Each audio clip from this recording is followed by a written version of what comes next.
Nako, sinasabi na nga ba kahit anong pagbaliktad ng mga abogado ni Bato de la Rosa, yung kanyang mga kaalyado, yung kanyang mga kapwa-senador na nagpupumilit na walang jurisdiction ang ICC sa kaso nila ni former President Rodrigo Duterte at isama na rin natin dyan si Bongo at itong ang kay Bato de la Rosa. Kahit ay pagpilitan nila na hindi daw pwedeng hulihin si De La Rosa dahil kailangan pa daw dumaan sa local courts yung warrant of arrest na nanggaling sa ICC. So nag-file ng TRO itong kampo ni De La Rosa at lumabas na po ang desisyon ng Supreme Court.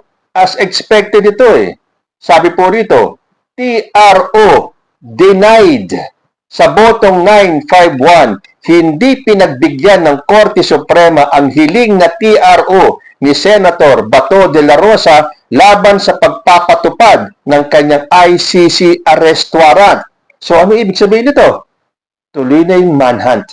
At kahit nasabihin ng kanyang abogadong si Jimmy Bondoc na hindi nila alam kung nasaan itong si Bato de la Rosa, hindi na kailangan niyan, Bondoc. Mahuhuli at mahuhuli na itong si De La Rosa dahil wala na pong makakapagpigil dahil denied yung TRO ni De La Rosa. So ano pa kayang pagbe-bend the law ang gagawin ng kampo ni De La Rosa para kunwari illegal itong warrant of arrest ng ICC? So sabi po dito sa balita, the Philippine Supreme Court denied Senator Bato de la Rosa's plea for a temporary restraining order or TRO to stop the government from cooperating with the International Criminal Court. In a 951 vote, the court allowed ongoing coordination with the ICC regarding the drug war investigations while the main case remains pending. Kung ano man yung main case na yun, hindi na po yun ang pinag-uusapan ngayon. Dahil ngayon, sinabi na ng Supreme Court na valid yung ongoing coordination ng Pilipinas sa ICC na nabigo ang kampo ni De La Rosa makakuha ng TRO. Although sinabi naman ng Supreme Court na legally wala na po ang Pilipinas sa ICC. Dahil sabi rito, the Supreme Court previously affirmed the legality of the country's withdrawal. Yan ang sinasabi ng mga DDS tayo ay wala na sa ICC dahil nakapag-withdraw na si Digong. Dahil alam ni Digong, maiimbestigahan siya. Kaya inunahan niya na ang ICC, nag-withdraw siya. Akala niya, porke nag-withdraw na siya, hindi na siya mahahabol ng ICC. Very elementary naman yan Ang hinahabol ng ICC ay yung mga kaso bago siya nag-withdraw. So kahit anong pagpupumilit ng kampo ni De La Rosa, yung mga abogado niya, kahit yung kanyang mga kapwa-senador, itong mga Duterte na mga Judas na to, pinagpipilitan nila na hindi pwedeng hulihin ng ICC dahil foreign court daw ang ICC. Pinaliwanag na po na ang ICC ay hindi foreign court, kundi international court. Pero siyempre, hindi tatanggapin ng mga DDS yan Ipagpipilitan nila na foreign court ang ICC kahit na madami na ang nagpaliwanag na ito ay international court at sakop tayo dyan. So, inaffirm naman ng Supreme Court na ang withdrawal natin sa Rome Statute ay legal dahil yan ay executive prerogative. Kung ginusto ni Duterte dati na umalis tayo at mag-withdraw tayo dyan, prerogative po yan ng presidente. However, at ito pakinggan nyo mga DDS kayo lalo na yung mga kaalyado ni Bato de la Rosa na nagpupumilit na wala ng jurisdiction ng ICC sa Pilipinas. Oo talaga, doon nag-withdraw tayo, wala ng jurisdiction ng ICC. However, the court ruled that this withdrawal does not discharge the Philippines from obligations or liabilities concerning acts committed up to the effective date of withdrawal. At naging effective po ang withdrawal ng Pilipinas sa ICC noong March 17, 2019. Yung pong hinahabol ng ICC ay bago po yung date na yan.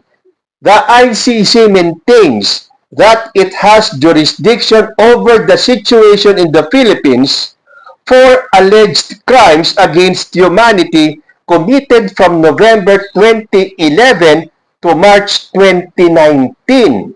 O, pagpipilitan nyo pa. Amy Marcos, Jimmy Bondoc, Marcoleta, Robin Padilla, Alan Peter Cayetano. Sige, ipagsiksikan nyo pa yan. Napakasimple naman. Itong ruling na to ng ICC, matagal na to eh. Ilang taon na sinabi na nila yan eh. Na dapat tayo makipag-cooperate pa rin sa ICC doon sa time na iniimbestigahan nila.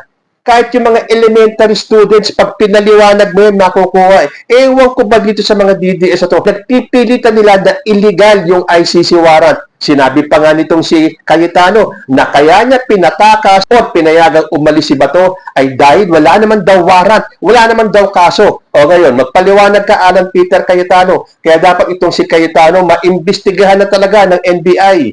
O hindi ba lumabas din niya yung araw na to? Yung resulta ng investigasyon ng NBI na nagsasabi na walang nangyaring attack sa Senado at yan ay gawa-gawa lamang ng grupo ni Alan Peter Cayetano. So ano ang susunod na hakbang? Hulihin ito si Cayetano sa si Robin Padilla, imbestigahan at kung nararapat, kasuhan. But that is another story. Balik tayo kay Bato. Sabi pa dito, supplemental motions filed by former President Rodrigo Duterte and Senator De La Rosa to block enforcement of ICC warrants and Interpol red notices were denied, with the full resolution detailing the decisions to be released shortly. Dahil yung kanilang hinihiling ay i-block ang enforcement ng ICC warrants. Yung kay Digong, andun na siya eh. And yet, ilalabas ng Supreme Court na denied dyan. Ganun din yung supplemental motion ni Bato de la Rosa na gusto nilang i-block yung enforcement ng ICC warrant. At hindi lang nung ICC warrant pati yung Interpol red notice. So, paano ba yan, Bato de la Rosa? Magtago ka na hanggat gusto mo. Pero, this time, hindi na siguro makakagawa pa ng kwento itong si Amy Marcos. Diba? Dahil may sinabi si Amy Marcos na sinabi daw sa kanya ng mga NBI agents na galing mismo ang order kay President Bongbong Marcos na dapat mahuli si Bato de la Rosa at all cost kahit na daw may mamatay. Kahit na sinabi na ni President Bongbong Marcos last week yan na hindi huhulihin si Bato dahil hihintayin pa kung ano ang magiging desisyon ng Supreme Court dahil binigyan niya sila ng 3 days para magpaliwanag kung bakit kailangang i-enforce yung warrant at sa kampo naman ni De La Rosa kung bakit gusto nilang wag matuloy yung enforcement ng ICC warrant. O ngayon, andyan yung desisyon. Ano naman kaya ang chismis ni Amy Marcos? Dahil nung time na yun last week, sinabi ni Amy Marcos na may utos daw si Bongbong Marcos na hulihin si Bato at all cost. Kahit na daw meron tamaan o may mamatay.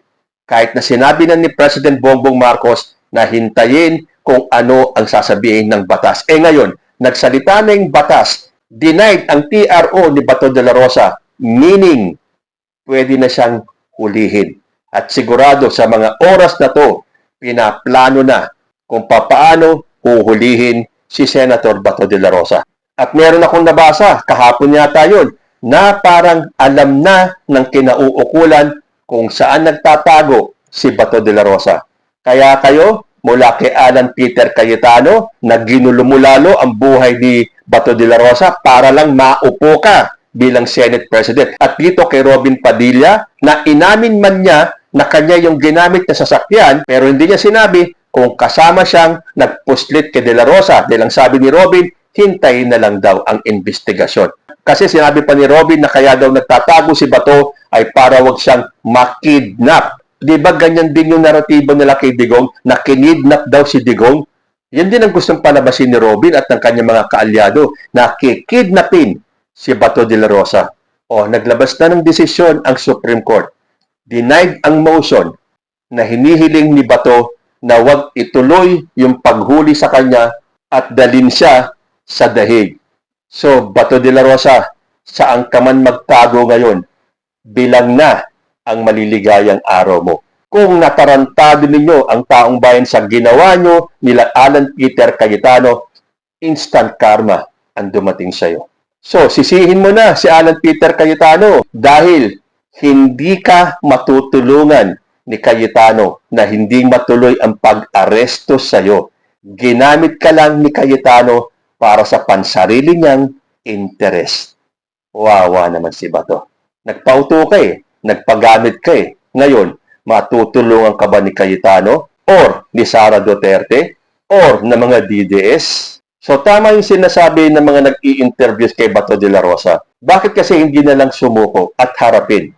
Dahil kung wala naman talaga siyang kasalanan tulad ng iginigiit niya, edi ipaglaban niya.